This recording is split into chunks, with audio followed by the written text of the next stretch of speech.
bright and early. Welcome to the Morning Brief right here on Channels Television. We're broadcasting from our Lagos studio, which is our global headquarters. I'm Jeffrey Uzoma, guys. Yes. Give me some energy, man. I couldn't have copied all of that energy. Give me some energy. You know, we thought you were taking it all the way up. Now we'll just catch you. And it reminds me of what the Team Nigeria did at the All-Africa Games. You know, the baton and the Toby Amusha just hit home. Zoom.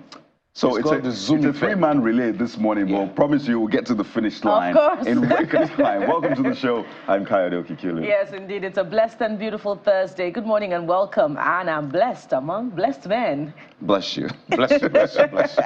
I'm Bukola Koka, by the way, and it promises to be a beautiful show this morning, guys. So what do we have? There's a lot going on. Some numbers, maybe the foreign exchange, we're seeing some improvement, but you know, it's a volatile space. It's coming back and forth. But the prices of goods and even services have still not come down. In fact, I went again to do some... Did you go back to the noodle store? No, I didn't go to the noodle store. I told you he's going to have another shocker for us this morning. No, this is not like more of a shocker. But, you know, you go... Maybe an electronic you used to buy for, say, 600,000 or 700,000, maybe all those big electronics you hang on your wall. Or 10,000. And then I saw some prices yesterday, 1.7 million, 2.2 million, and then there was almost 7 million. I was like, okay, oh. So you actually have an item in a store that is going for 7 million. Yeah, actually, yeah. Some things that were going for I know we're going for as low as, say, 100 and something thousand. It's now $500,000 naira. So sometimes I think we just need to go out and get this market survey to see for ourselves. Yeah. Jeffrey, welcome again. Welcome to our world again. It's very, very interesting conversation. Because on the flip side, you had the president's wife yesterday saying, Nigerians should grow something. And I think it's meant to tie into the cost or the price of food items. Nigeria should grow something. And I'm thinking, remember we had that conversation with African farmer, and says those growing things, like it's just for mental health. Exactly. So I'm like, how much will that move the needle anyway? If you're, I don't know what Nigeria. I know a lot of people have been doing that, by the way, in their, the small corner of their, rented apartment. But is that some advice you are taking? Will that really move the needle? It's a big conversation, really. But Jeffrey, welcome. Speaking of, growing something, a lot of reports, particularly from Nigeria's north, have become very worrying in recent times, particularly, about insecurity and about how farmers are paying ransom, to the tune of 1 billion naira, and how the activities of bandits and insurgents are affecting, their produce, their farms, and they're losing crops. And recall our conversation with African farmer about the coming harvest or planting season, as the case may be, particularly because of the weather in the north. And he told us that it's going to affect the harvest of tomatoes. So it seems as if it's going to get a little worse. A little is my own addition. Before it gets better. Plant something, plant tomatoes. For my own mental health. For your consumption as well.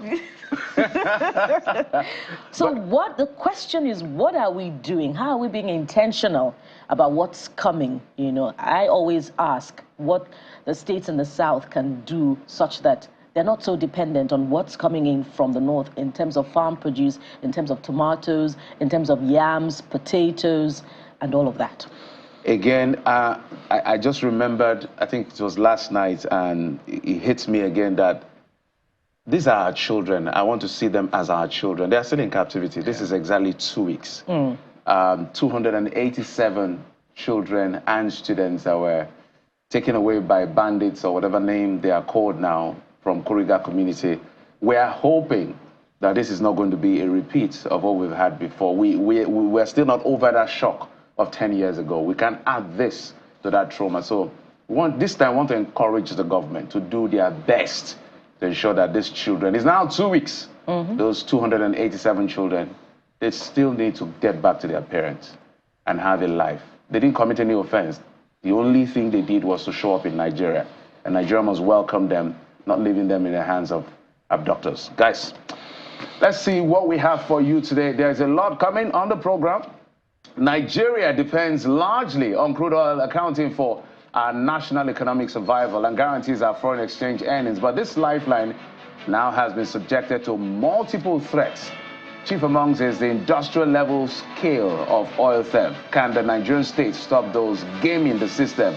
Today on the show, we seek answers, and we hope we find one. While we seek answers, we also do something, to let down the air. Speaking of which, image, they say, is everything. In fact, it's so important that the good book says God created us in his image, which is why today on the show, we explore the enterprising mind of one of Nigeria's fashion designers, and she'll be helping us walk through how she interprets image. Oh, I definitely look forward to that one. Let's uncover some new styles, shall we? But that's not all we have for you. I like that. That's not all we have for you on the show this morning. I definitely don't want to see in one of those. Oh, boy. Oh, there you have him. We have an OG who's been credited with discovering some of the biggest artists in Nigeria. Well, on that list, you have Olamide. He's produced one of Nigeria's best classics, Congo Aso, for Nice, amongst other achievements. Yet, he still manages to, stay humble, simple, and prolific. Well, he joins us on the show. ID Cabasa. Oh, yeah, he makes his debut on the morning brief. It's ID Cabasa. That's it. I think that trend has actually stopped these days. There was a time it was a trend whenever an artist does a record, you must actually give credit to either the owner of the label or the producer. I think it gives them some mileage. It was a fixture in all of the hit songs, particularly of the early 2000s. And even now, you still have it actually from those who mix and master the songs to the producers themselves. They still find ways to put this thing. Yeah, it's important at least. They are the back end guys. At least this gives. Now they're in the front end. Now they're in the front. You know what? Keep your gunpowders dry, guys. All right, guys, we have a lot for you on the show today. As you can see, we're super excited. We're hopeful that you stay with us as we walk you through some of this very serious and very light-hearted issue on the show. In less than 2 hours, we'll be out of your way for Sunrise to come and, continue from where we stop. Stay with us. We'll be right back to bring you your top stories. Join us again.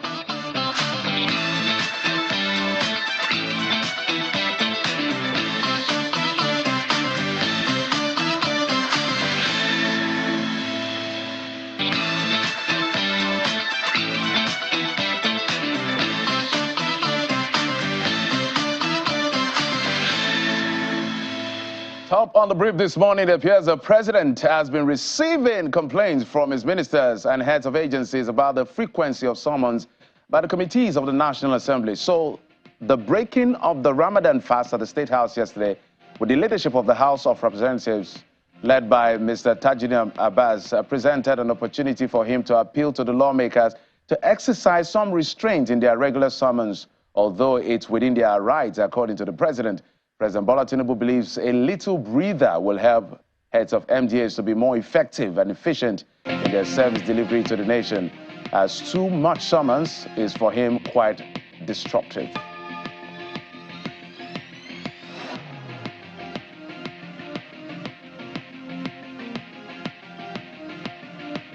Well, although the appellate court has affirmed the chairmanship of Julius Aburias of Labour Party, the battle over his leadership is far from over. It appears the latest conflict is between the Labour Party and the Nigerian Labour Congress, who about 24 hours ago picketed the party's national secretariat in Abuja.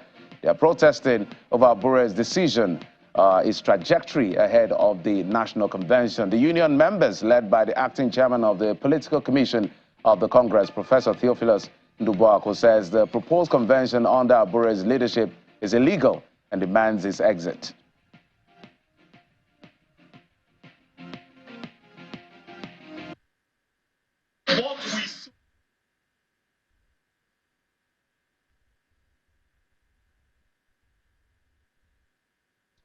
I'll bring you that, what he was saying there, that's the embattled leader or national chairman of the Labour Party, Abure, who sees things a bit differently, describes NLC's call for his exit as rascality and undermining the law.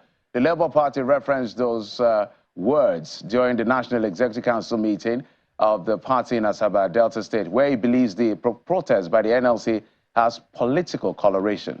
Let's take a listen to him.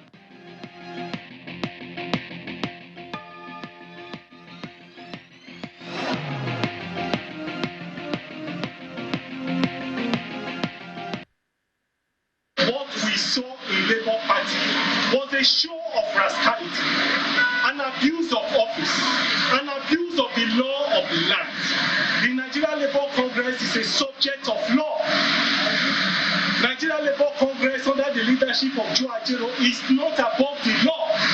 And the law precludes Joe Ajero and the leadership of the NLC to do what they did today to the office of the Labour Party, where they besieged the office, broke the office, destroyed the faces of the office, destroyed the gate of the office, unlawfully took possession of the secretariat, and destroyed properties worth billions of naira and properties of the party stolen away, including money slaves for salaries and several other things were stolen from the office. And I think that this is unfortunate, this is unrealistic, this is becoming unbecoming of the Nigerian Labour Congress.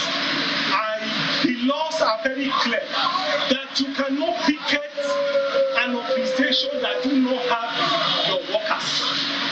We are not the employers of Nigerian Labour Congress, and therefore they have no legitimacy to have come to picket our office. Their staff is not in our office. We have no trade union dispute with the Nigerian Labour Congress. There was no notice whatsoever issued to us that we had a trade dispute with the Nigerian Labour Congress. This is clearly an abuse of the office.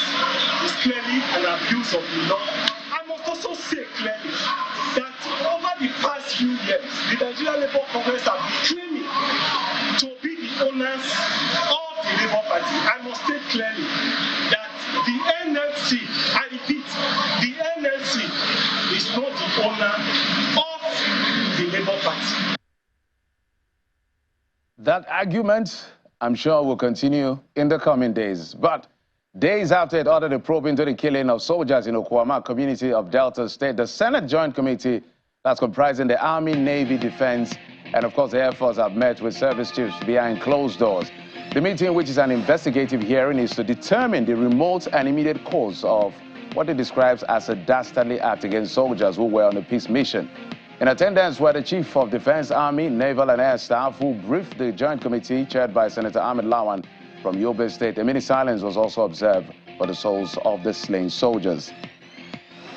And in the meantime, the Senate passed the repealed and reenacted Students' Loan Access to Higher Education Act into a bill into law.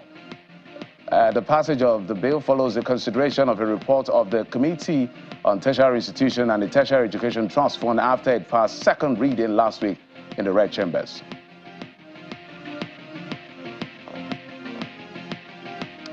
Now, for long, Nigerians have been curious to find out those funding terrorism in the country. The wait appears to be over, as the federal government has named 15 entities, that is BDCs and persons, including popular Kaduna-based publisher Tukumanu, as terrorism financiers. By the way, Mr. Manu is currently being tried by the government for allegedly aiding the terrorists who attacked the Abuja-Kaduna train a year ago, where many passengers were killed. According to a list by the Nigeria Financial Intelligence Unit, NFIU, the identities of the 15 entities include 9 individuals and 6 bureau de change operators and firms, according to the Punch newspaper. The Daily, National Daily this time, says the NFIU document shows that Nigerian Sanctions Committee met on March the 18th, 2024, and individuals and firms were recommended for sanction for alleged terrorism financing. In the meantime, the electoral umpire has given an explicit directive to civil society organizations and election observation groups who haven't submitted their report to do so or risk not being accredited in future polls. The subtle warning came from the chairman of the Independent National Electoral Commission, Professor Mahmoud Yakubu, who maintains that such reports are mandatory. Professor Mahmoud Yakubu, who relayed the Commission's position during their first quarterly consultative meeting, also decries conflicting incidents of party primaries that leads to what he considers waste of the Commission's resources. We appreciate the observations and recommendations contained in your election observation reports. Some of the reforms and innovations introduced by the Commission over the years draw from your observation reports. May I therefore seize this opportunity to remind those that are yet to submit their observation reports that it is mandatory to do so, being one of the conditions for eligibility to observe future elections. Going forward, the Commission will operate strictly on the policy of no observation report, no accreditation. It's very important that we continue to work together as civil society organizations with the election management body, considering the need to deepen democratic practice in Nigeria. We have also taken very seriously the very important need for an inclusive democratic process driven by the kind of election that we all work together to have in this country. And of course, the fact that civil society organizations already work with political parties would also strengthen its observation of primaries, leading to the emergence of candidates in elections. And going forward, pensions accruable to governors and their deputies stands revoked in Abia State. That's the legislative verdict of the Abia State House of Assembly, who passed a bill into law revoking pensions for governors and their deputies following a bill sponsored by the majority leader of the House, Okoro Kalu, and it passed a third reading on the floor of the House. The Assembly Speaker, Mr. Emmanuel Emeruwa, explains that the bill will cut the cost of governance when assented to by Governor Alex Otti, and would also be deemed to have come into effect from March the 19th, 2024. Let's now talk business. The central bank has lifted its foreign exchange restriction on the importation of milk and other dairy products in February 2020 in efforts to push down the prices of products. The notice is contained in a circular released by the financial market regulator and sent to all banks in the country. With the lifting of the restriction, importers can now access foreign exchange at the official Nigerian Autonomous Foreign Exchange Market, that's the NAFEM, for transactions related to milk and dairy products. And this is expected to have some level of positive implication for the dairy industry. And outside our shores, in what comes as a surprise to some, Mr. Leo Varadkar has resigned as Irish Prime Minister and fangirl leader following a challenging weeks for the ruling party. Mr. Varadkar cites personal and political reasons for his decision, while assuring that a new leader, in his words, will be better placed to lead the party into the next general election. His exit from office and head of the three-party coalition does not automatically set a general election into motion because he will be replaced by a new leader. That's how it works in that climate. Let's talk sports. A good day indeed it was for the team. Nigeria at the African Games in the 4x100 relays. Stobilola Amushon anchored the women's team to gold in a 43.06 seconds. She combined with Justina Olayinka and for the medal. Liberia ran 44.03 seconds for the silver, while host nation Ghana got the bronze in 44.21 seconds. In the men's event, the quartet of Sunday Okon, Consider Ekanem, Alaba Kintola, and Ushe Orishe Ishekiri claimed the gold in a time of 38.41 seconds. They defeated Ghana, who settled for silver in 38.43 seconds, while Liberia finished third in 38.73 seconds to win the bronze.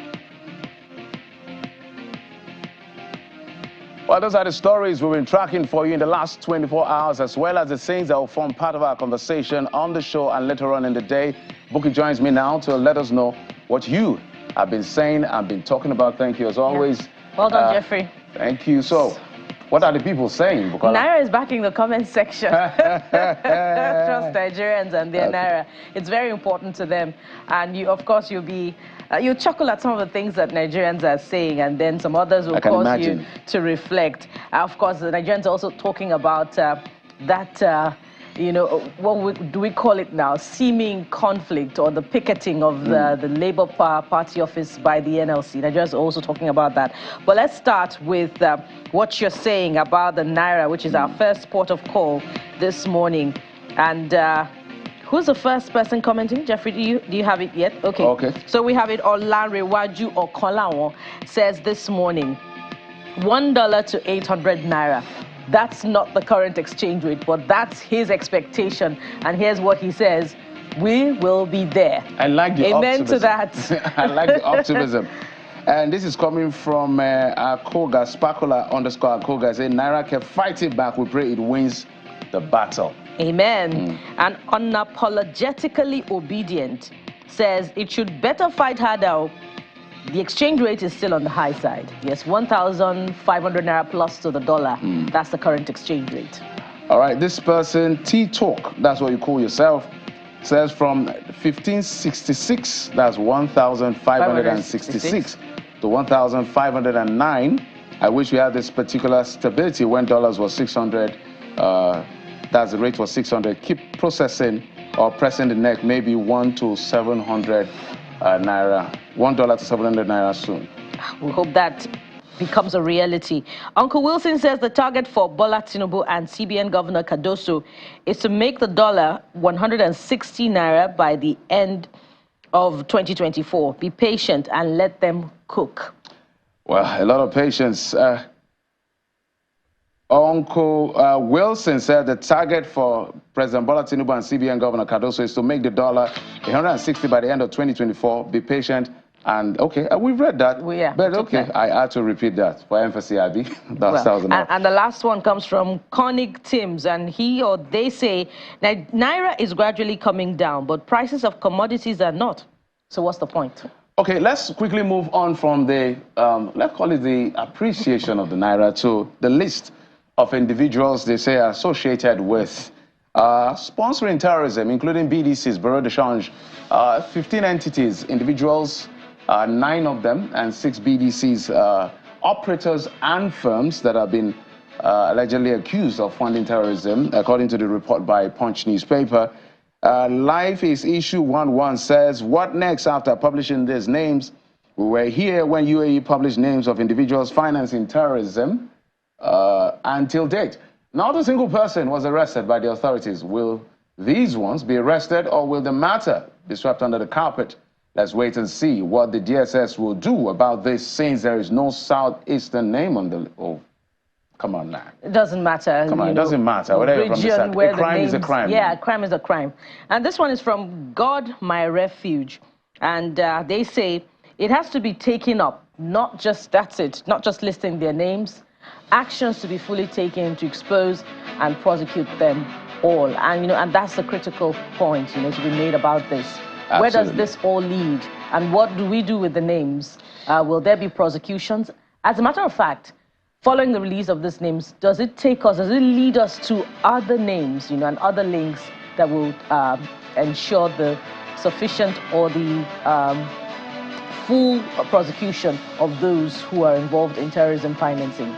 Let's find out. This one, Father Rotobi says, nothing new to see. It's obvious they have such backing financially. It is to know who bankrolls these people and the big name behind them now. Yeah. So literally asking for more. So that's it from that person who posted on X. And Reply Ranger says, transparency and due process are vital to ensure justice and security. I hope for a thorough investigation that respects human rights and legal standards. Absolutely. And this person says, there's Olu, ORG_Olu. Releasing their names is good, but should not end there. Go ahead to prosecute them and let us know the politicians involved. For all we care, these names could be non-existent. Well, we know some are existent. At least we know Bamu is under trial at the moment by the federal government related to the issue of Kaduna-Abuja Road incident. What happened to the list the UAE gave to us? Okay, more questions. Because let's move on to other things. The sad incident at the Dumota market. Goods worth thousands, millions of naira destroyed. We hope that this thing stops. It's becoming like... But let's take a look at what really happened before we read some of your thoughts.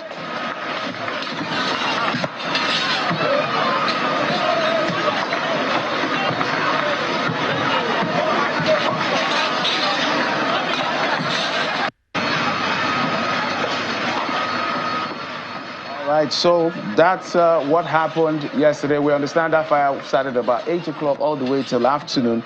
Engineer Ivy says the fire must have swallowed goods worth a lot of money. Idumota is a big market. Indeed, much of the island is, hosting a lot of our big markets where traders earn their living, and that's a sad one. Yet another in the long list of fires recorded on the island. But this one is coming from Joshua Edet, and he says, how many homes are trained on fire safety? And how useful are the liquid or foam in fire extinguishers? We as individuals and as government have a lot to learn. Aderemi Suleiman says, on this, this is terrible. We really need the governor, Jide Sanwo-Olu, and his team to look into the fire code and start a plan on how we can, number one, mitigate these fires from spreading quickly. I guess that's what we wanted to say. Have a robust system to tackle fires once they get started or they start, and ensure that properties are fire resistant. Well, safety must indeed be a culture, not just in offices, but in homes as well. Fire safety, to be precise. Absolutely. Because let's move on to other things they've been talking about. Toby Amushon, these girls and these ladies making us proud. And, God, this is the Women's Month, so the women are gone in for it. Look at them. Just look at how beautiful they did this. Yeah. Brilliant. Brilliant. Amazing. Brilliant. On fire. Wow. And you see that. the Nigerian flag being waved there. Brilliant. After the performance. Brilliant. Well, now, this is a very funny one from our first commentator. And what's their name now? Favor Fen says, Uber will charge you nothing less than 4,700 naira for that distance between her and the second lady. Toby on Amazing. fire, literally. Smooth Bacon says, this should be an encouragement that no matter how it gets, keep practicing and you will come out the best. She represented us well. She's been through a lot, but she came out and she's making Nigeria proud yet again. That's the Nigerian indomitable, that powerful, resilient spirit. This one is from the Jagaban of Jos, and they say, Toby to the world, she can be referred to as the Nigerian Bolt. You can say that again. No, she's not the Nigerian Bolt. She's Toby Amushon. Let's not reference her to anybody. She's not a photocopy of anyone. We refuse that. She's our own. So why can't? Okay, let me know. And who knows? She just may surpass the Bolt speed in the coming days. Well, so you just must keep giving them the encouragement. Organic Africa says Toby Amushon, Nigerian star and world record holder, wins at the women's 100 meters hurdles round one hit at the African Games in Ghana with a time of 13.03 seconds. Wow, this speed is incredibly fast. Go, Toby. And this last one comes from Crypto Signals, who says, Mashallah, that's the Islamic exclamation. Toby Amushon's speed and technique on the track are truly mesmerizing. Her dedication and talent are an inspiration to us all. May she continue to shine brightly in her athletic endeavors. #Africa Games. So super proud of you, Toby, and all of the people, everybody who made Nigeria and who is making Nigeria proud at the Africa Games. We're behind you, we support you. We support our own, because that's what we have to do. You've been making us proud. But hey, those are the thoughts you've been sharing for us. Don't forget, you also can share your thoughts on WhatsApp as well. The numbers at some point will be scrolling on your screen, so you can send your messages, your videos, so that we can read them, vet them, and read them, because that's the number. Don't call that number, just send your messages. We're here to amplify your thoughts and your voice and whatever you have to say to the rest of the world. It's a community show, so let's have fun and have a great time. But let's take this seriously to make sure we share whatever we feel is important for everyone to know about. But we'll take this quick break. When we come back, our first conversation will have to do with the issue of oil theft and our natural resources. We'll be back. Join us again.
We're starting big this morning. It concerns our economy. It concerns you and I. The crude oil sector, well, it's like the lifeblood, really, of Nigeria. And it's important for us to keep a close watch on that sector. Yes, other sectors are important, but the crude oil sector, well, it's had its own fair share of controversy in the past few decades of Nigeria's life. So let's get down into the creeks, into the rigs, into the waterways, into all of those areas where the action happens this morning and bring the conversation to you.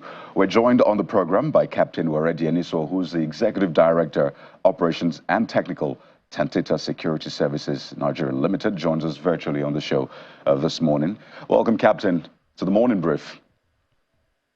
Good morning. You're welcome.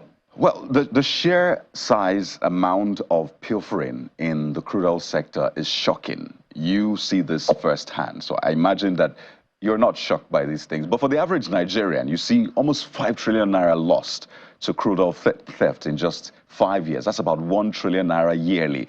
Earlier this year, we had over 100 crude oil thefts cases in barely a week. Goodness me. So when the average Nigerian sees that, it's really hard to imagine the scale of things, because they're like, come on, how hard is it to secure that sector? But you are on the front lines, so to speak.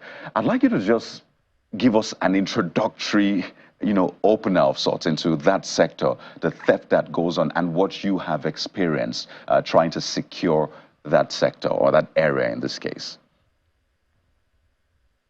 First and foremost, I'll share with you the fact that most of these thefts, especially the large-scale ones, are not being done by little people.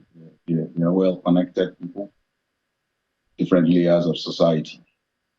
And why you're seeing also the more or less high figures in recent times is because the country's decided to pay attention to it. Before now, there wasn't much attention, so it's not that it wasn't going. Because if you remember very well, production dropped drastically to about 200,000 barrels a day.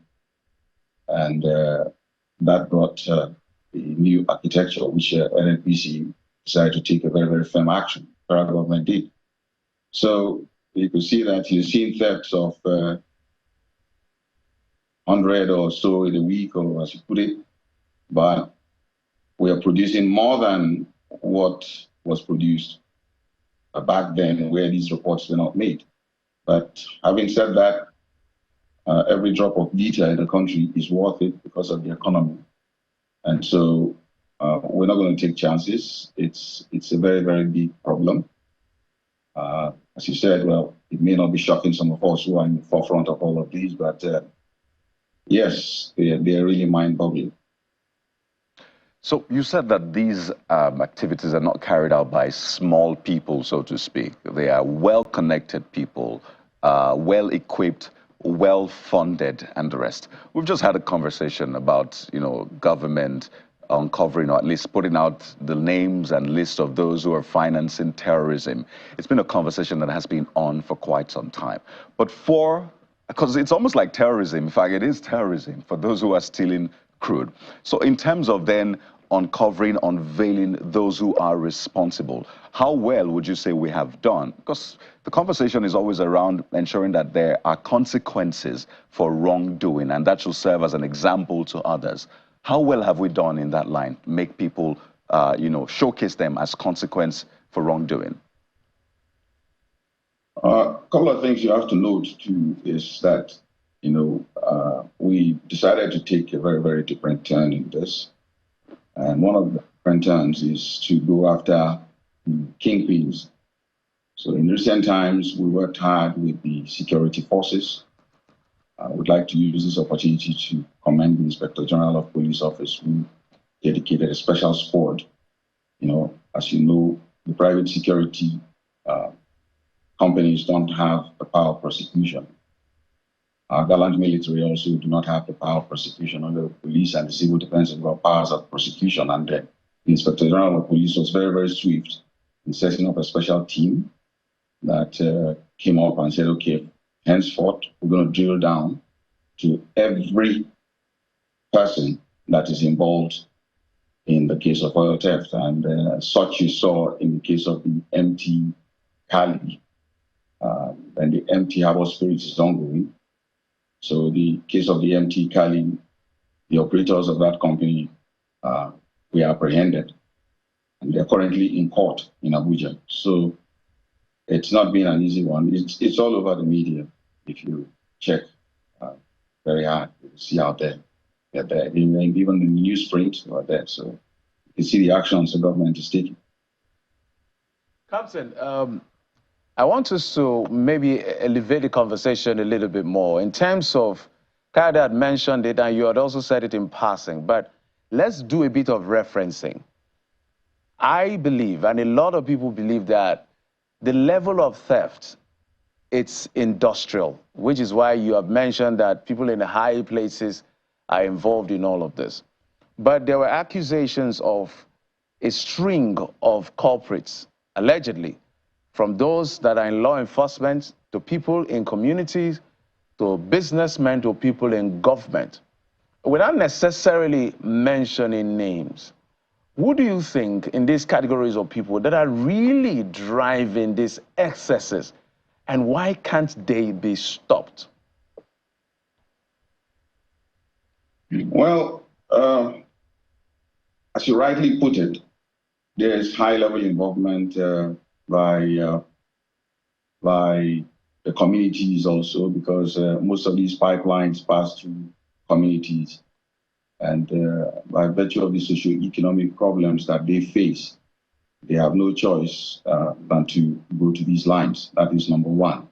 Number two, there's a high level of foreign involvement also. As you know, ships do come close to the coast and are able to entice some of the communities to ensure that they get their steady oil, or if not steady enough, but through the creeks and pass the oil to them. There's also the scale of ships going directly to the oil platforms to go and help themselves directly. It's a tough one, but having said that, yes, in every situation you will find you're not going to be able to 100%, if you ask me, say that there is no complicity from people who we probably must have rested our trust on to guard the ocean. But as I said, in the recent times, these things are being looked into seriously, which is also the reason why you are finding a lot of high figures coming up, because the military also is working very, very hard currently with the private security companies to ensure that there is a cleansing system, not just on the private security companies as well, even within their own systems, to ensure that this whole problem is brought to book. So you're correct, no doubt. At high level, yes, high level involvement is there. Security forces, but note something which may also come to fore. Because, you know, the security apparatus in the country, a lot of people take advantage of it too. I mean, we've seen situations whereby even people dressing top-level security uniforms to deceive the public that, yes, you don't have any problems. This is myself. This is my rank. I'll be able to pull this deal through. So our eyes are open to ensure that everybody participating in stemming this problem is under a self-cleansing system.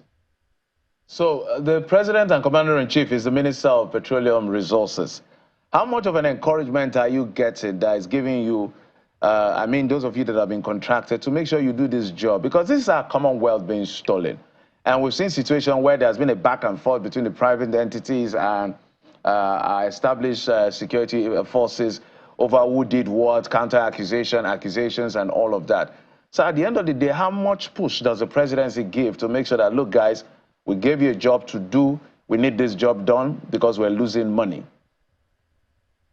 Yeah, in recent times, the president has held meetings with the security forces, and he's giving them quite a fair bit of marching orders to ensure that this problem is brought under control. And ever since, to the best of our knowledge, they've been doing very, very well. In fact, the Chief of Naval Staff did inaugurate special forces that we're going to board ships together. So that's insane.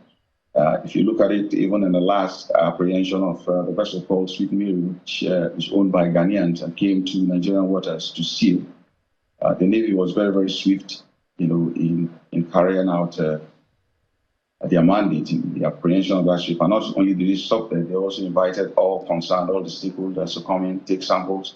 If prosecution is necessary, yes, go ahead with the prosecution. So that is the level of support we are getting. Equipment-wise, yes, they've also made it very easy for us to bring in equipment that is going to make it very, very possible for us to carry out preventive actions instead of actions of arresting people, because arresting people doesn't pay us. The best to do is to prevent people. So going forward, we've been giving that particular support to ensure that whatever it takes to prevent anybody from doing this should be brought in and should be made effective. So it's quite a high level support we are getting. So you can also see the adverts, the jingles going on. NNPC is sending out weekly reports, which I believe is where you're getting all your data from. So the transparency is there. The public awareness is also there. We've got a 24/7 number that people could call, and we've been inundated with calls. The NNPC also has got a rewarding system whereby if you call them, you know anything about it, you get a reward. We also have a similar situation on ground where people call us, and if we've got a credible intelligence that yes, this is happening, we reward them. So there's quite a fair bit going on. Well, besides the support that you're getting from the presidency, I'm wondering what support you're also getting from the National Assembly, and how that is translating also to a reduction in crude oil theft. And at this point, suffice it to say that in February, Nigeria's crude oil output has dropped yet again by about another 100,000 barrels. Speaking of what the National Assembly is doing, let's look at the approach, really, of the Navy as, they, in conjunction with your organization, continue to tackle crude oil theft. The approach in scrutiny, under scrutiny here, is the destruction of vessels, when they are arrested for crude oil theft. MV Cecilia arrested with 350,000 liters of stolen automated gas, was destroyed by the Nigerian Navy in August 2023. Another marine vessel, MV Ufoma, arrested with 20,000 liters of illegally refined crude, was destroyed by Operation Delta Safe, also in 2023. And some would say that the destruction of vessel is destruction of evidence, and as such is a collusion of the theft of crude oil as well. What are your thoughts as an organization that is at work at sea, that is trying to combat crude oil theft? What are your thoughts about this approach of destruction of evidence? Where does it lead us in terms of checking crude oil theft and arresting those who should be found culpable of this categorized as treasonable felony? Nobody is going to be very, very happy about the destruction of evidence. But however, one of the problems you will always find is that ships are not small assets. The moment they are apprehended, the owners, the first thing they try to do is to leave the country. So you're now left with the evidence. You don't have anybody to hold. The evidence is contained oil. The oil will not stay within that metal for too long because it's sitting in one place, and it could pollute the environment. You could go take a look the way the Niger Delta was before now. It was a very, very big problem. So I guess based on that, and by virtue of the fact also that investigations and then the legal process will take quite a bit of a while. And as you know, oil won't just stay there forever the way it is. There'll be a whole lot of problems. And guarding it is expensive. You'll find the whole military guarding oil for the rest of their lives, till the whole court processes take place. So it was a tough one. But however, in recent times, because of the awareness, if you look at it, the level of destruction of such evidence is really being brought down, which is why the court approach has been taken. So, and it's yielding results. So let's see how it goes. As I said, it's not in the best interest of anybody to destroy It's just because we caught between the devil and the sea. So that was a problem, I believe, for everybody. So that was a major issue, and I think it's been addressed seriously. And one more thing, the policy of keeping such evidence needs to be reviewed, so that they don't overwhelm the organization that is keeping the evidence. So don't you think the National Assembly, in oversighting activities in that sector, speaking of which, it's carrying out a number of investigations that has led, to very little outcomes. Don't you think the National Assembly should be more categorical in its position about the destruction of crude oil theft? Yeah, if you remember very well, earlier this year, or so if I'm not mistaken, or sometime late last year, the members of the National Assembly, some members visited some of these vessels that were being apprehended. So that tells you the level of interest that they also have picked up in this. There are also recommendations for special courts to address this problem. So I believe with time, yes, they are going to come up with laws that are going to have special courts with special dispensation to swiftly act and bring out the necessary outcomes. So if somebody is found guilty, well, face the law the way it is, that if you're not found guilty by virtue of the fact that the evidence is not strong enough, set you free. So they are really working on the background heavily. And in order to appreciate the situation and be able to work out really ways of going about this, the whole entourage visited the region where a lot of these assets, these evidence, were being kept. And they were quite overwhelmed. So that has been very, very helpful. Not only did they visit those places, they've also visited and had meetings with the security agencies and forces that are behind the apprehension of a lot of the criminals. So a lot is going on the background, quite a fair bit. Obviously, that sector is not for the faint-hearted. What you have to combat, so different levels, different dimensions. Aside the obvious players, the big players, the small players as well, there's also the community dimension, which we have talked about. And what just comes to mind naturally is what we saw play out in Delta State. There are different angles to it. There's a lot of work to be done in terms of investigations and the rest. But something that caught the attention of a lot of Nigerians is what the president of the Senate said about the possibility of mercenaries being responsible for this. You know that area quite well. This is where you have worked time and again. From the air, from the sea, your experience is quite robust.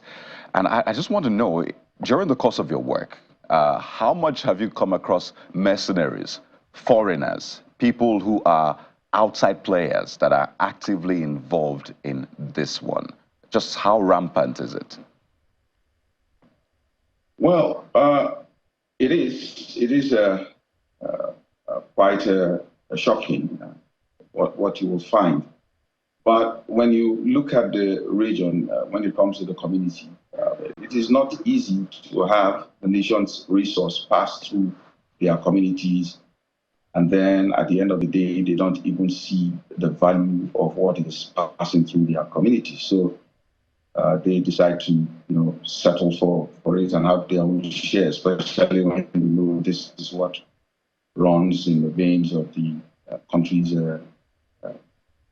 bloodline of the country. So one of the things we had to do first was to make sure that we address their socio-economic systems so that they don't go for the pipelines. That was the way that we had to stem the community issues. We have quite a fair bit of layers, especially in some communities where these things are very strong. We make sure that their able-bodied youths are employed with us gainfully.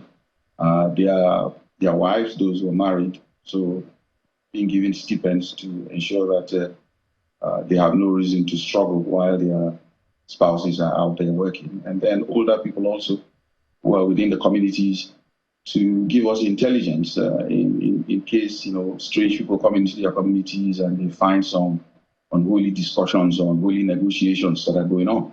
So they give us information. So that's a community aspect. But however, Nigeria's crude is the best crude oil in the world. It's very, very merciful on refineries, very refinery friendly. So if you pump Nigerian crude into your refinery, you can be rest assured that the maintenance cost or an operational cost of your refinery is very, very low. So this problem is going to continue, and these foreigners keep coming in to come and entice a lot of our people. And it's about who sometimes pays better. So that's why before we started this whole thing, we looked at how much some of these people get paid. We had to triple what they were paid to ensure that whoever comes to give them anything, it's not what we pay them. So those are some of the measures we've taken. But however, it is not easy because of the conditions that I just mentioned earlier, that the Nigerian crude oil is the sweetest crude oil in the world. So we pay, they pay more. We pay, so it's about matching them dollar for dollar. But I believe at one point, whether they like it or not, they're going to give up, especially with the seriousness with which the security forces are taking this thing now, and also the prosecution methods that are going on. Without revealing much, it will interest you to know that some foreigners we haven't pegged within the country, they've absconded, and we're not stopping them. So that is going on. So it's a very, very big problem. But as I said, they're not going to stop, because Nigeria's stolen crude runs quite a lot of economies around the world. And those governments cannot say they don't know what is going on. They know what is going on, but they just want to be silent on it because it helps douse the social restiveness in their countries. So they would prefer people come here to sabotage our economy. So it's left for us to do the right thing. So when you say they pay, we pay, and all of that, I'm thinking there is a buffer in the PIA. How is that helping in any way, shape, or form? Because some monies are supposed to be accruable to some of these oil-bearing communities, according to the PIA. I think it's between 2 to 3% or so, after the argument about whether it should be 10 or 5. Are you seeing anything that's in terms of the legislation, extant laws we put in place to make sure that there's something on the table for everybody? Is really getting to the table of these communities to counterbalance whatever is being presented to them besides what you guys are doing? We're not too sure about that. Personally, I'm not very, very sure about the efficacy of that policy. But however, it's a good one. So we've been able to use it to advise the communities that, look, if your area produces more, by virtue of the percentage declaration in the PIA, you're going to get more.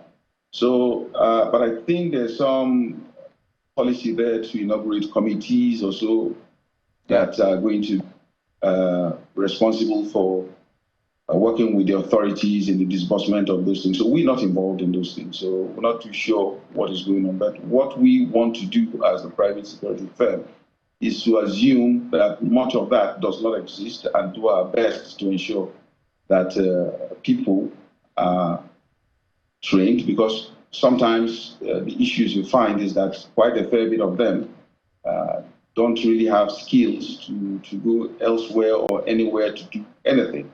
Even as we speak, we have got some community people that we give quite a fair bit of training, ranging from drone training to other things which they could use to better their lives once they decide to leave us. So yes, those are some of the things we could do on our own side as a corporate organization to ensure that people's socio-economic needs, both now and in the future, are addressed. And I think if they are very confident that there's a future for them, they probably will leave the pipelines alone.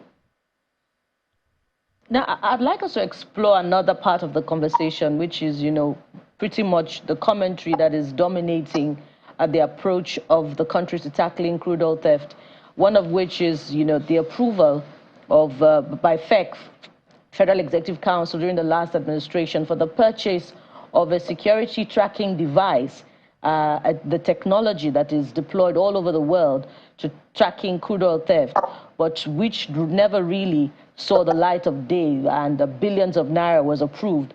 And then the employment of a private security firm, yours, it really is an indictment on the Nigerian Navy, which is saddled with the responsibility of ensuring security on Nigeria's waterways, i.e. security of critical assets such as crude oil. I wonder what your thoughts are about this part of the commentary.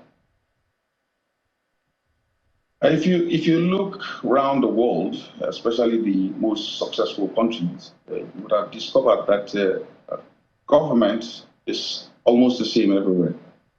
There's bureaucracy. There are levels you want to share information. There are levels of permission you need to be able to do this and to do that. So, and Nigeria is not an exception to that. But it is this bureaucracy that a lot of the criminals do exploit. So, and there is nowhere in the world, you can go check the statistics, that any country's military or government security forces is more than the private security organizations. You could check even places like Israel. It's very effective because of the private sector. The good thing about the private sector is that we know no bureaucracy, just as the criminals know no bureaucracy. So we match them dollar for dollar. We don't know any bureaucracy. If, as I sit here now and I get information that is very, very credible, I don't need to wait for my commander or somebody to give me instructions before I go after, because for all it takes, the commander, if I may put it this way, may be very, very busy and I may not be able to get to the person. So the way we operate in the private sector is that the moment we get information, we act swiftly. We've got the budget to do so. We've got the bottomless pit of finance to go after anybody we have to go to. So it's a very, very different setup. And all around the world, you find this private sector backing up the government sector. So Nigeria is going through that particular phase of recognizing the ability of or the capacity of the private sector to be able to give the government sector that necessary support to be able to do things. I mean, I could go around in my clothes as you find me and sit in a restaurant without anybody being worried that I'm a problem, and they could discuss freely. Discuss freely about how they want to do damage. But if you're in uniform all the time, people may not talk. If they know that you are dealing with them, if you have too many friends in the military, they may not talk to you. So all these issues are there. So sometimes, as I keep telling people, an aeroplane is only as good as the pilot. So if the pilots are ineffective by virtue of the fact that they tie their hands behind their back with some level of bureaucracy or something, the aeroplanes won't take off. And I think that's the issue that is playing out sometimes. Well, as we wind down, quite an interesting conversation, really, and I hope a lot of Nigerians have been able to get some insight into the operations. 48 billion naira yearly, I think that's the cost of the contract. That's like 4 billion naira per month. On the one hand, there are people asking, are we getting value for that amount of money in terms of the output now, even though we've seen fluctuations from time to time? So are we really getting value for money on the one hand? Some others say, well, it's a job for boys. It's meant to also handle the situation around the restiveness in the region, which makes sense to a lot of people. Some others, they say, is this sustainable? What happens when we've resolved the challenges around the crude oil sector and there perhaps is no need for a contract anymore? Aren't we going to go back to square one, where we have restiveness and the rest in that region? It's a double-edged or triple-edged question, but you're captain, and I imagine that you're up to the task. So do you realize Nigeria's crude oil is sold on dollars, yeah? So how much is 48 billion naira, if that is actually what we get, right? How much is 48 billion naira compared to what the country is going to make? If my figures are correct, I think in the last year or so, within the 9th month or 10th month of operation, Nigeria was able to save about $8-point-something billion. From how much is the contract? So that is what we face. I think probably Nigerians don't really know much about these figures. So if you know the high level of knowledge those who make the decision to get this contract out there you will understand very, very well that they made a very, very fair decision. They won't just sell the country to us or anything like that. You know, as you said, crude oil is a lifeline. So 48 billion that you mentioned is really nothing compared to what the country is making. And mind you, the sector, you know, is coming up again, not just because of the loss of the theft. If you remember vividly, quite a lot of the investors were not interested in the sector because of the insecurity. They were not just interested. But now they're coming back up. They are planning to invest more in the sector again. So you're going to see more progress as we get the necessary support to be able to deal with this problem and bring it under a reasonable control. I know we can't eliminate it, but it's controlled. There was a time it was a bit of an issue. We're referencing job for the boys, as sometimes they will call it. There's a bit of an issue as to your operations spreading beyond places, say, Delta, to places like the rivers and all of that. Has that been permanently resolved? Because the argument then was, if you're going to give security of a facility, national assets to the people within the region, let it be for the people within that particular locality. So the people in Bayelsa are familiar with their waters, the people in Delta are familiar with their waters, the people in rivers and people in Akwa Ibom are familiar with their waters, and everybody's trying to want a piece of the pie, one form or the other. Is that still an issue? Has it been resolved? What was put on the table for us to, you know, have the peace that we seem to have? It was not supposed to be an issue from the get-go. The pipelines are spread across the country, as you can see. And the contract is a performance contract. Performance in the sense that we must meet certain targets before we get paid. So, and that was why it was done that way, instead of just this whole sharing formula you're talking about. But however, note something which probably the public doesn't seem to know. There is no community where the pipelines are passed that the coordinators of the lines in that area does not come from their community. I'll repeat myself. No community, whether you go to Imo State, the fellows that are working to protect the pipelines are Imolites, if I put it this way. If it is Rivers, the people that are working to protect the pipelines are from River State. There is no person from Delta State that is a coordinator in Akwa Ibom, or a coordinator in Rivers, or a coordinator in Imo. Deltans will be coordinators in Delta, Rivers, coordinators, Rivers, Akwa Ibomites for Akwa Ibom. That is exactly the way it is. You know, so if somebody comes out, they may just be individuals, you know, maybe. But if they drill deep down, they will find out that every employee under the contract comes from their region. So even if they get it, the same people they're going to go for. And we just didn't go for them because they are community people. No, we went for them because we felt they're competent enough from that particular area. So that's the second criteria. So it's not because you put up your hands and then you get recognized or you get called to the dining table or something. No, you must be able to show capacity. So those taken from their regions are people who show capacity. But also note that you're going to have people who are going to continue to scream, people who will shout, especially when you go out there to try and take meat from a dog's teeth and don't expect a bite. I think it's a very, very unusual assumption. So sometimes these bites come out of the fact that some people's mainstay and business in the sector are being disrupted. Back to the matter of the approach to tackling crude oil theft. For me, that's critical because there should be a lot of leads that should take the authorities somewhere in terms of finding out those who are really involved in stealing our national assets. We know that your security firm, has had run-ins with men of the Nigerian Navy aboard vessels arrested for crude oil theft. Where does all of that lead? Is it always a matter of a battle of supremacy over whose right it is to take credit for the vessel that has been arrested, or there's a lot more involved in the arrest of these vessels that Nigerians should know about, that they're not being told?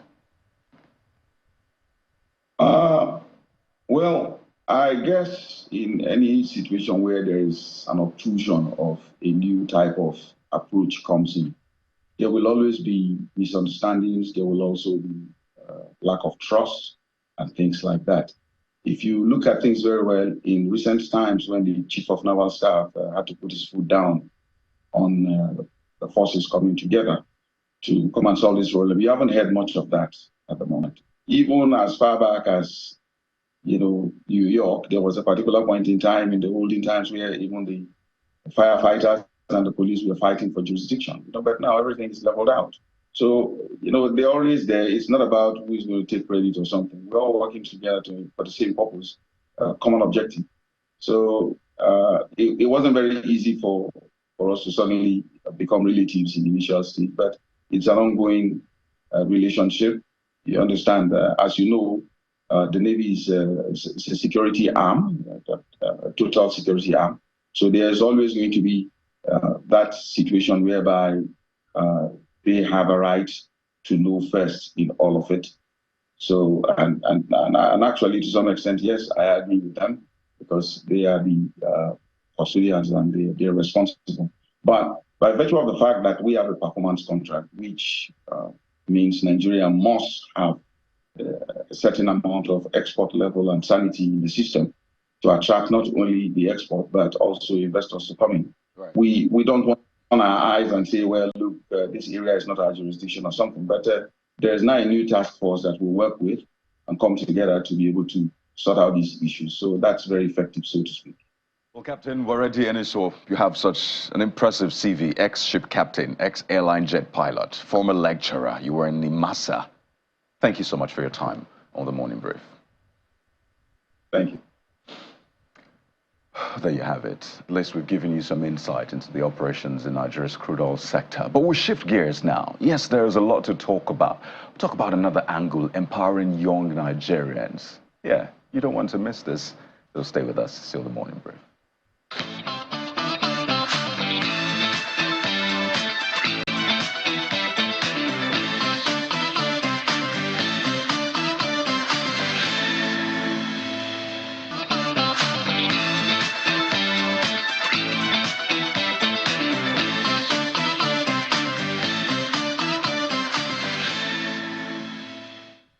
Welcome back to the Morning Brief on Channels Television. And as we switch gears now, you know what they say about image being everything. In a room, the image not only compels heads to turn, but it also determines, how much money comes in, how the deals are sealed. So one woman that is determining your image in a very good way, and not just doing that, but also empowering others to become image makers in terms of your total outlook, joins us now on the Morning Brief for the next leg of our conversation. Join us now as we welcome Unique Alicia, MD Signature Stitches. Good morning and welcome to the Morning Brief. Good morning. Yeah, and you're looking like $1 million, by the way. Thank you. Finally, we get to have this conversation. So tell us, how did this all start? How did you begin to imagine all of this? Is it something that started along the way, or it has always been in it for you to be able to imagine it and create it? All right. First, I want to thank you for having me on this wonderful platform. It's my pleasure to be here. First, my name is Unique Alicia, and fashion has been a thing that I have always loved. Right from my secondary school days, I always want to look good. And then at the university level, that started coming up more. So after before my graduation, I'm like, okay, I think I can go develop my skill more into this. since people are always complimenting on what I put on, and the outcome has been amazing. So I went into some research where I can get the necessary skills to becoming a professional fashion designer. And so the journey got started. Before my graduation year, I was able to gather some skill. I've traveled to places, Lagos, some African countries, to meet with top designers where I acquired the skills. Now, when I set up signatory stitches and I started displaying my designs, when people pass by to see my showcase, they're like, wow, this is amazing. I now said to myself that, fine, if people can appreciate this craft this much, then I think it's time to impart this to the people, to the members of the society. And so I set up Signatory Stitches Fashion School. In fact, after 1 year of training program, crowds were becoming much, and the training somehow started dominating every other activities. So I decided to give that area more focus in the fashion training. I think we've been in the training program for close to 80 years now. And every year we graduate almost 100 students. In this January to March now, we have admitted already about 50 students. So that's to say that this year we might graduate up to 150. And when I see the amazing things we teach our students and how productive and creative they come out after our training, I decided to come up with a program called Style Expenditure, where students showcase what they have learned with us in a period of 6 months or 1 year, as the case may be. Okay, let's talk about, besides your training of these students and all of that, let's talk to yourself sitting in front of a client who is making a request, because we want to dig deep and drill down. We've seen situation of what I ordered versus what I got. Now, a client will walk up to you and say, oh man, for instance, what you're wearing now, why it's very flattering and is accentuated and looking good is because perhaps maybe your shoulders work with it, the shape of your head works with it, and there's so many things that come together to make it work. But you're sitting down with this client who say, I like this particular design. And before your conscience, your conscience knows that this design is not going to look good on this individual. How do you come out honestly to tell the person, you're going to look a bit not flattering, not as nice as you expect it to be? How do you come across to be sincere with clients? Because sometimes I feel for tailors or designers like you, it's difficult to convince people otherwise. Yeah, thank you so much for that wonderful question. I think this is actually one of the things that I also teach my students. As a fashion professional, it's always important to do a consultation with your client. And this consultation includes their body size and also the type of fabric they are supposed to use. Now, when you see a design and you like it, that doesn't mean it's going to suit well on you. So it's always important to look at a client body size and you politely give them an advice on what will look better on them.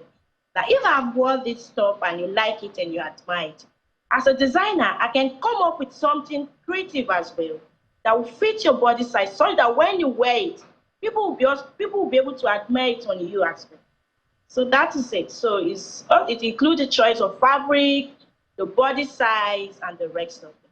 But lately, fashion has evolved in the sense that there are a lot of innovation in the fashion industry now, whereby we enhance body shape from the hip padding, bust padding, the waist snatching, and the rest of them, where you see a size 10, all snatched looking like a size 8 and the rest of them. I don't even know where to come in now. We're just squirming and chuckling because we know where that's going and coming from.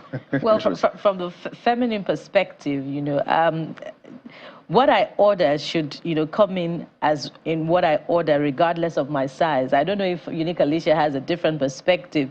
Isn't it a product of, bad tailoring and bad designing when what I ordered is different from what I got?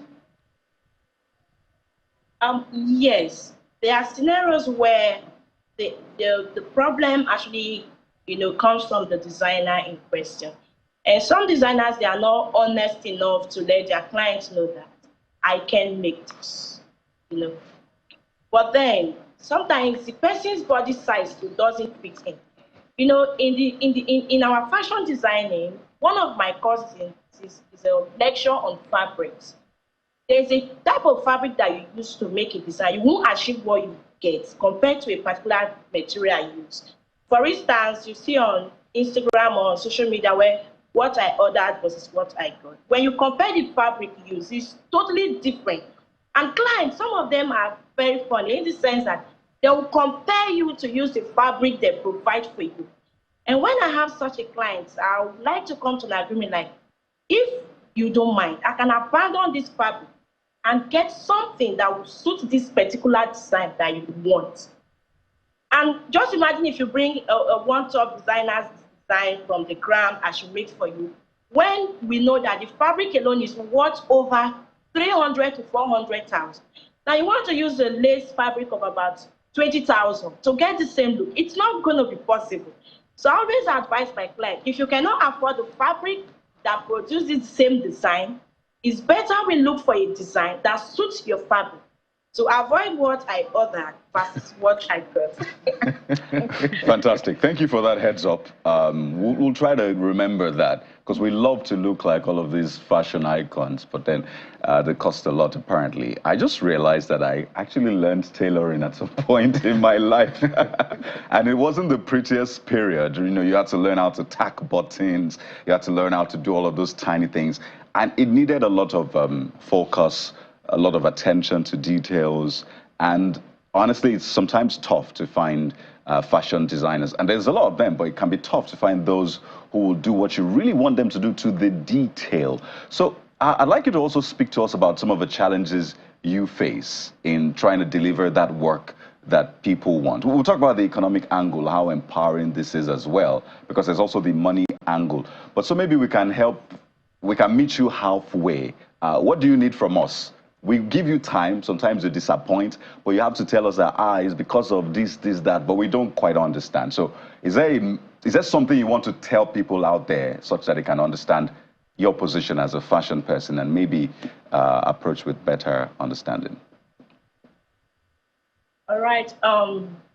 As a fashion designer, trying to make designs for clients, but some of these clients, they need to understand designs take time and is a thing of creativity. So if you want a good outcome, you ought to give a designer enough time, considerable amount of time for the person to be able to put the designs together. And dressmaking is in phases. So if a design is going to take 3 months and you want the designer to deliver it in 1 month, of course, that's not going to be achievable. If that eventually happens, it's going to be a quack design at the end of it. And then secondly, the other thing we encounter most times is when someone gives you a particular design, it's somehow a bit difficult to get the exact fabric to make a replicate of what that person wants. So if you don't have the exact fabric, you may not get the exact look of what the person wants. And I think the popular one is finance. Some want to pay less for a bigger job, which is not possible. In designs, you can't cut costs.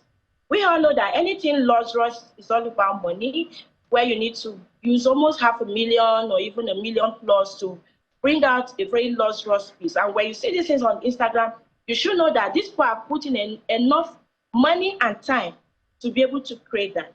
So taking that to another designer and cut corners, you're just trying to frustrate the person's effort and pressuring the person unnecessarily. Right. We've also noticed, thank you by the way for that, we've also noticed that you're your model. So you're not just a fashion designer, you also model your outfit. And I imagine models out there thinking, give us some job too now, let us model for you. So what's going on? You're like all-rounded.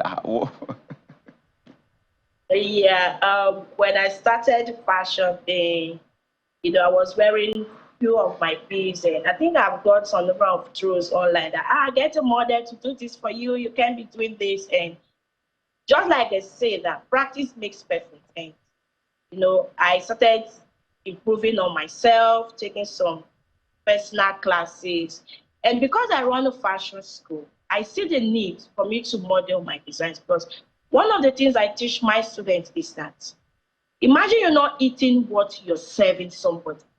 Nobody is going to take it from you. And I have this popular quote that goes this way, that every day is a fashion show. The world is your runway. That is to say that every day as you're going out, you ought to represent your personality, your brand. There's no day I go out and I don't get contact. 2-3 people be like, oh, I love what you're wearing. I'm like, oh, I can make this for you. I'm a designer.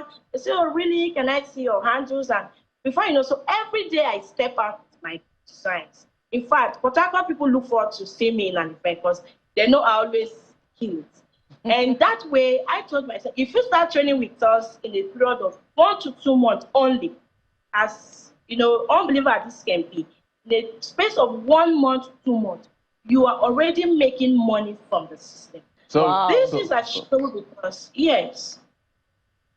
So we can if see you that. register for support. So we can clearly see, as we begin to wrap up, we can see that you're your own billboard, exactly. So no need to pay for billboards. So everywhere you go, you just move around and make sure you get that deal. But one quick question in 30 seconds, if you give us answer. How much of technology is involved in what you do? How much of what? Technology. Okay. Yeah, lots of it. It's not just a one-man thing. We have to bring in some equipment, finishing equipment. If you check the pictures already, we have lots of finishing equipment. In areas of power, we have professionals that also assist in what I do. So we bring in lots of technology to be able to achieve a very professional outfit. It's not a one-man. Brilliant. And what you're wearing is beautiful, by the way. And in 10 seconds, are you affordable? If I were to slide into your DM to find out how much this will cost, I hope it's not breakneck. 10 seconds. People always say that. The thing is that I'm not cheap, but I'm affordable. Okay, so maybe we can do a song, I am affordable. But on a final note, pardon me, people have also asked, how did you start up? Where did you get the funds to start up? Because it's always a major question. So did you have someone funding you? Did you have a benefactor? Or you literally started from 20 naira, 1,000 and the rest? Actually, I'm a fashion guru in the sense that I do other things. Before the fashion itself, I was into a contract job. I supply sand, paint. I have a block industry. And then I was able to gather some little fund and then I invested into the fashion industry. Brilliant. I started actually for this. Beautiful, amazing Amazon that you have here. Unique Alicia, fashion consultant, also empowering many other Nigerians. We want to thank you very much for your time on the program today. And we look forward to having you subsequently. Thank you. And that's it on this segment. Up next, we'll be talking music and so many other aspects to it, management, and the like. So stay with us, we'll be right back.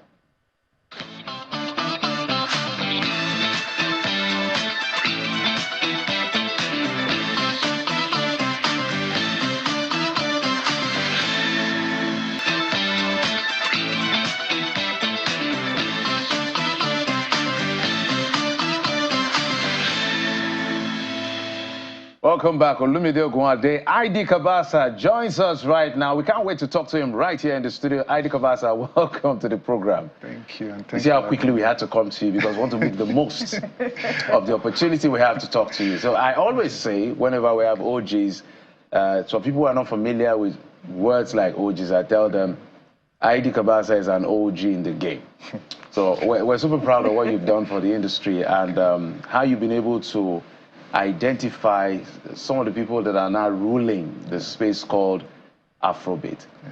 But it didn't just start from you got here through a process. A lot of people know how you picked people up, but not many people may know how you discovered yourself to be in that position where you're now being leveraged on for other people to rise. So walk us back to the journey of ID Cabasa. Okay, the journey of ID Cabasa cannot be divorced from who I am. That is Olumide. Okay, so I finished from the university late 90s. I had the opportunity to go and serve. Before finishing from the university, I had, should I say, a sort of, I don't want to say I had a plan that I wanted to be a musician, but I really wanted to do music. When I started off, music was not paying as much as what it's paying now, and I'm sure no parents around that time will want their child to do music. In fact, there's a word they call it in Yoruba land, Omoalagbe, more like a beggar. That is how they refer to musicians. So I finished from the university. I worked briefly in the bank.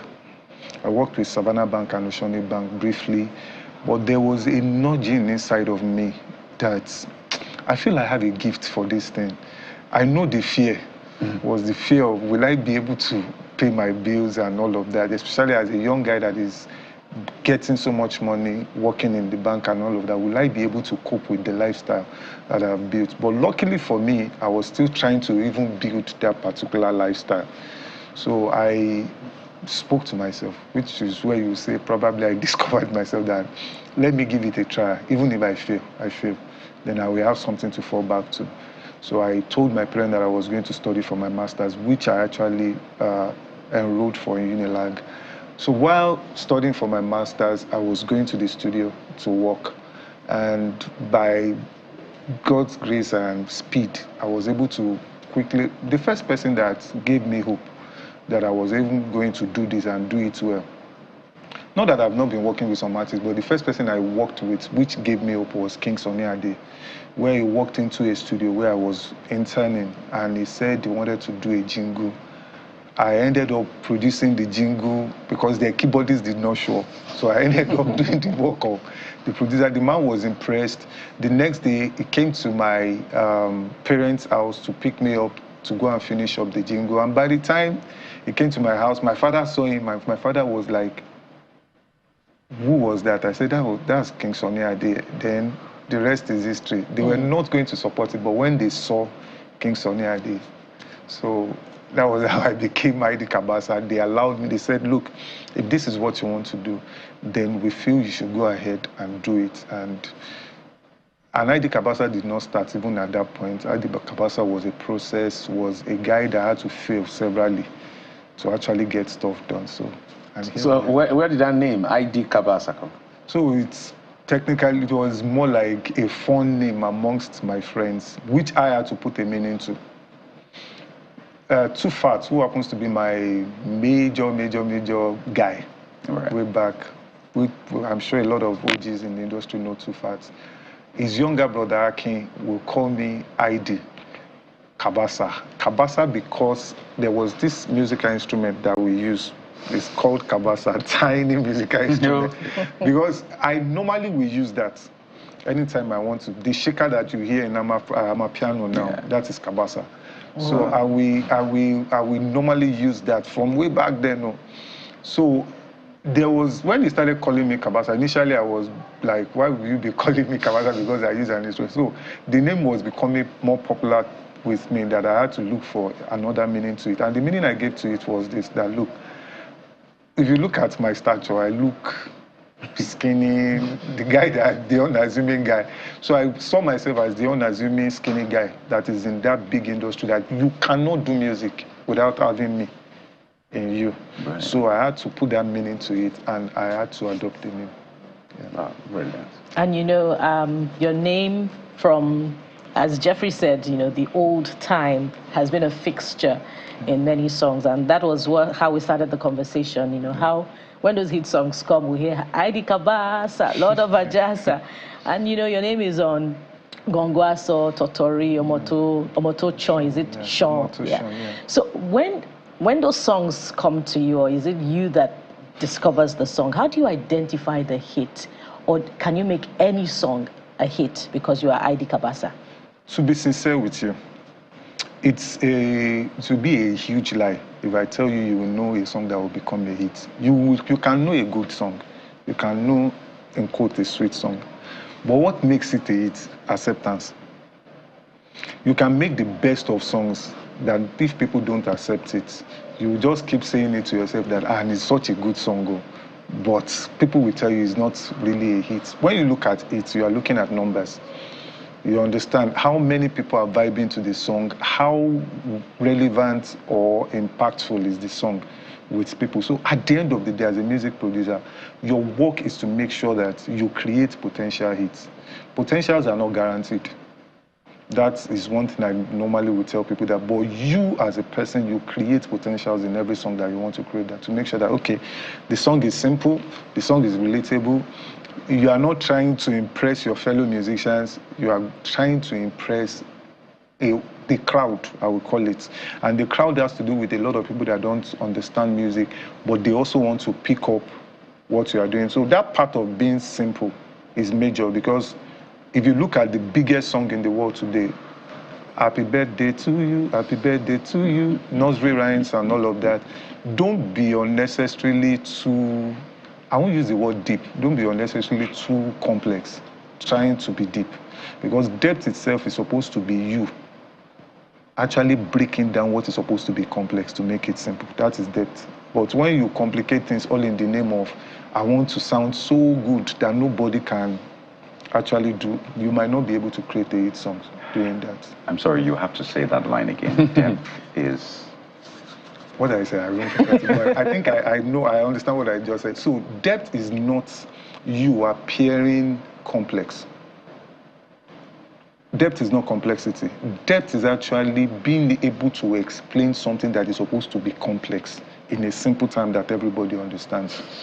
So simplifying complexity. Yes. Brilliant. So if you can get that done, I believe as a musician, as anything, not just even as a musician, you'll be able to reach people. Fantastic. So it cuts across. Because we've always thought, let me sound deep, let me sound complex. Because when people hear me use all those big words, and come on, that's not depth, apparently. That's not depth. Before you came up, we were talking about how, producers used to be on the back end of sorts. But apparently that has changed now. Producers are now more on the front end of things. And you in quote, became famous. You're still famous, I should say, during that time where producers were still more on the back end. And I think that's why we had to have signatures on the song. Yeah. So that's my song. So it's not just the artist you're listening to. You also know that ID Cabasa produced it. I don't know how far we have come, but you can help us understand how far we've come. Have we now gotten to a point where producers are getting the piece of the pie that they really and truly deserve? Not just now, but over time. Do you used to get royalties, for example, for songs you did then? And even now, are producers now fairly treated in that sense? So I think the point where producers started becoming famous actually started from my own generation. Myself, Don Jazzy, Cobams, Prophecy, and all of that. That people started paying attention to what we were also doing. Because like for me, it would be very hard to say, okay, this particular artist made ID Cabasa. It was because this artist jumped on his beat. That was why we knew ID Cabasa. No, rather it was more of, this guy has some insane beats, and these artists, so you could trace my work to what I do, not really to anybody. And it has even evolved so much now that people now look at producers from the same way they look at artists. Are they being fairly treated? Is a process. It's getting to a place that I can say, personally, I'm happy. Because a whole lot of the young guys that are doing stuff now, they are getting well paid.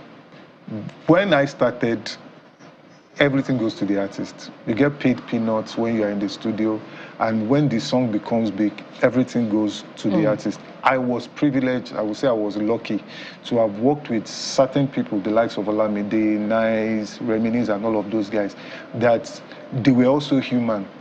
They knew the imperfect nature of the industry then, and were making, should I use the word, they were making plans for, okay, if the industry does not really have a way of rewarding this guy, we have to also look for ways to reward this guy, especially Olamide. So when the industry formed, that we now get paid royalties and all of that, I had to talk to people like my lawyer, which is why I advise every artist to actually get a lawyer before you get a manager. To set a system, a proper system, that all the works that I've done in time past, I can still get my royalties from them. Then the new ones that I've started, that I'm doing now, I'm still getting paid royalties from. And even the ones that I don't plan to do, that people will use what I have done to do, I still get paid royalties on. So the industry is forming, and it's forming well. So, amazing. I know you run Crude Enterprise and all of that. There's been a running battle since we're talking about a record label. I remember recently, I know UMG and Maven Records signed a new deal with majority stakes going to the UMG and all the Don Jazzy issues. But there was an argument online as to how much an artist is getting, and some people started arguing back and forth when you look at what the record label is spending on the artist. When you factor a lot of the variables, you can see that who is really cheated and who is not cheated. So in your own view, I know you've commented on this a lot of time. In fact, you mentioned the fact that some of the reasons why record labels are failing. How do we find a better nexus between this relationship between record labels and artists so that everybody feels, okay, we're being fairly treated? The record label owner is not feeling like I'm losing money to this artist. The artist is not feeling like I'm being exploited, as it is said. So I think accountability is the word. If we can be accountable to, if I'm spending X amount of money, I'm not coming to the table to pad it, I'm not inflicting the figures that I'm spending. And you as the artist, your expectations need to be managed too. So the major issue that normally happens starts from the place of signing contracts. I have begged, I have screamed, I have done everything that I can do within my power to actually talk to majorly artists that, look, your greatest word when you're on the negotiation table, your greatest power is the ability to say no. If you don't know how to say no, you will eventually sign off your life. So most of them come to the table with desperation. What they have seen over time is Olamide is buying X amount of house, Davido is doing this, Wizkid is doing that. So once I become an artist, I should be able to do this, I should be able to do that. So they get into the industry, somebody is offering them something, and all they want at the end of the day is, okay, if I'm comfortable, if I live somewhere in Lekki and I have a car, and this guy is promising to actually do this, do that for me, I'm fine. But you are thinking of now, you are playing a finite game that you know the end. You are not thinking of what can come afterwards. So you are selling off your value, which is actually much. Most of them don't really know what they carry, what they have in their hand. Your social media is actually a value proposition when you get to that table. So many other things. So you come to the table and I ask you, what do you want? Most times the answer they give to you is where the problem starts from.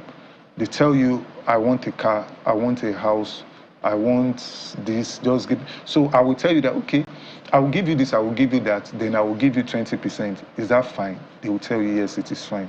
Yeah. Now, the guy that is asking to give you 20% and he is taking 80%, is not giving you a bad contract. You are the one that is making the bad decision.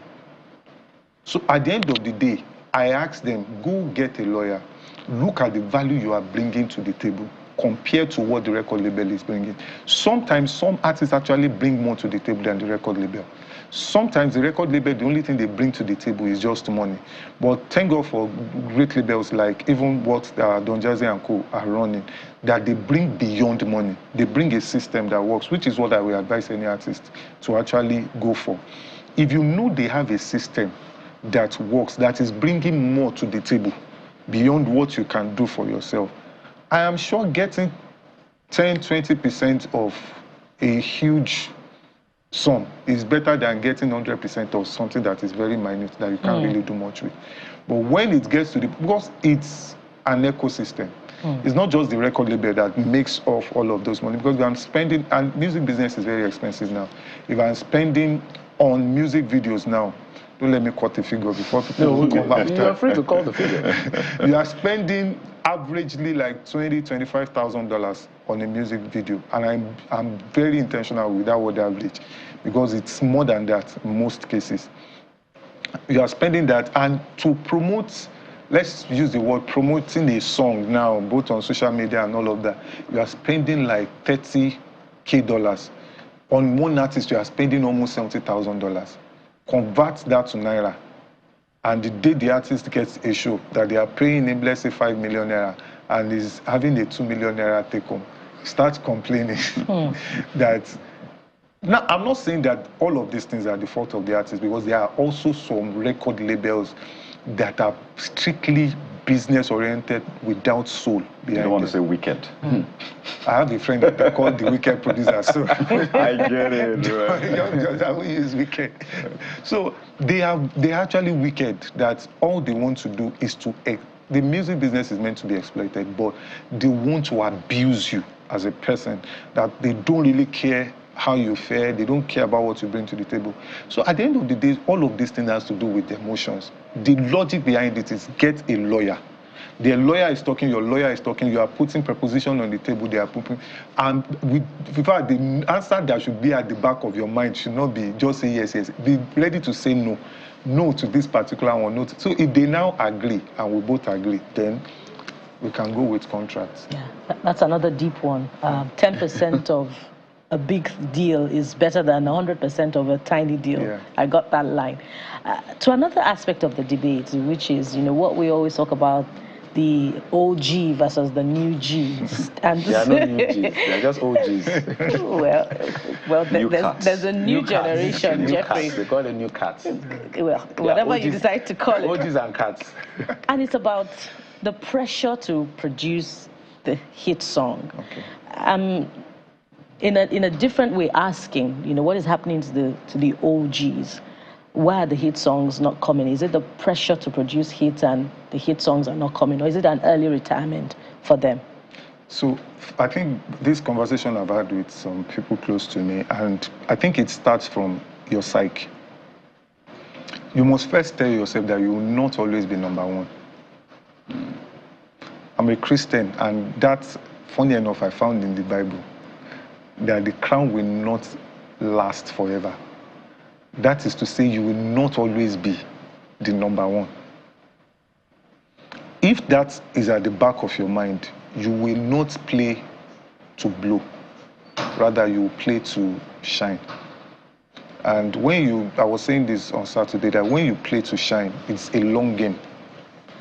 I'm not playing in the Premier League just to win the Premier League. I want to also play to still stay in the Premier League. Most people are playing to always want to win. So every time they don't get to win, they lose out. They might even... I support Chelsea football, unfortunately. It is well. It is well. Most people just, that pressure of always wanting to win, not wanting to just be there and also be relevant. They always want to be number one. That is one of the issues that I saw. Then there's also this part of experience that I know how it's being done. Unfortunately, experience is what has worked. Inspiration is what will work.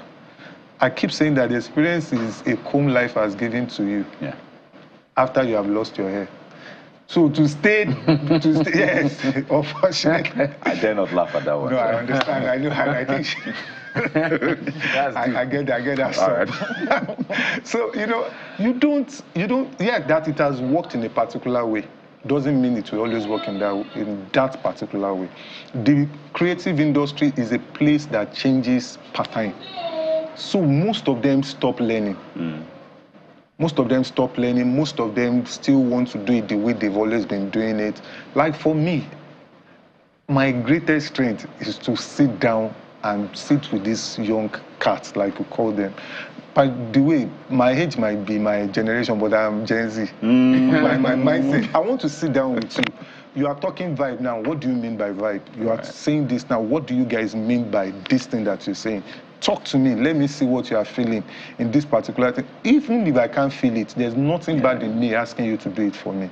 So that I'm working on an album now, and I can tell you, Olamide is actually the one that I'm going to more like an A&R person that, Ola, do you think this song makes sense? Do you think this song will fly? And all of that. There is nothing. See, Yoruba people will say that the old is wise, the young is powerful. That is how they built Ife. We need the experience of the old and the strength of the new to actually create. We should not be replacing ourselves. We should be having a sort of collaboration. Yeah, you understand? So that you will know. And most of from recent podcasts that I started seeing some of our old cats, a lot of them need to be healed. A lot of, yes, they need healing, sincerely. They need healing. And most of what people are blaming people for were their fault. That's a lot to chew on, really, because and I think it's important to keep having this conversation because there's a lot we can do together.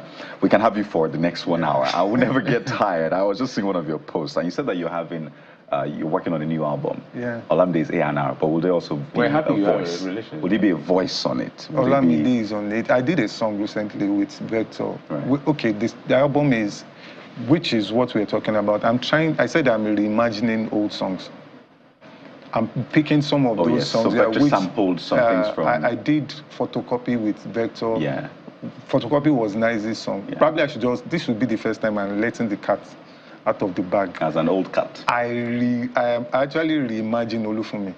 By Style Plus. Yes, I reimagined Olufumi, and I can say it now because in 2 weeks' time, the song will be dropping. And the only thing I will keep secret for now are the 4 guys that are on the song. I can tell you that those 4 guys on the song are top young cats. I'll mention 5 names, and I'm sure 3 will be. It's either Rema. Are we having the actual composers of the song, the Style Plus themselves? So Style Plus, I sampled their chorus, I created the new beats, and this is me trying to bring the old to the new. I did a new beat, what people would listen to now. And I put the chorus on it, still have the new guys sing the chorus, then new verses, new expression. All right, totally out of time. Look, I'm tempted to continue, but we can't continue. Because I wanted to ask whether some songs, if you try to remake it, it's going to be a desecration. Maybe songs like Cabasa. Just leave it like that. Just leave it. I agree with you. Don't desecrate it. Just leave it. ID Cabasa.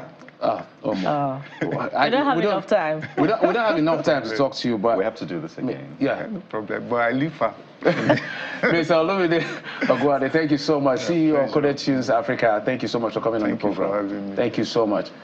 Well, that's it on the program. We hope you had a great time. The wisdom of Cabasa is what we've been exploring in the last minute of the show. We'll be back again tomorrow for the last leg of the week. I'm Jeffrey Uzoma.